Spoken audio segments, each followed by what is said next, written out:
Very important ho, at this is a challenge to the 18 former bodyguards, no? Magpakita sila doon sa Monday Blue Ribbon Committee hearing ni Blue Ribbon Chair Erwin Tulfo. Ulitin po nila lahat ng mga binanggit po nila nito pong nagdaang pagpupulong.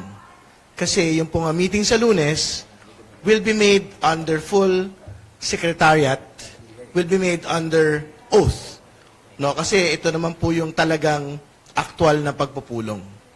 So, ibig sabihin, if they can subject themselves to congressional scrutiny under an official proceeding, like what will happen on Monday, then doon ho natin na matitest kung talaga ho bang may kredibilidad yung kanila pong sinasabi at hindi po sila nagsisinungaling.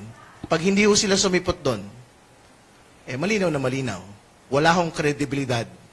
Purong kasinungalingan po yung ginawa po nung pong nagdaang pagpupulong.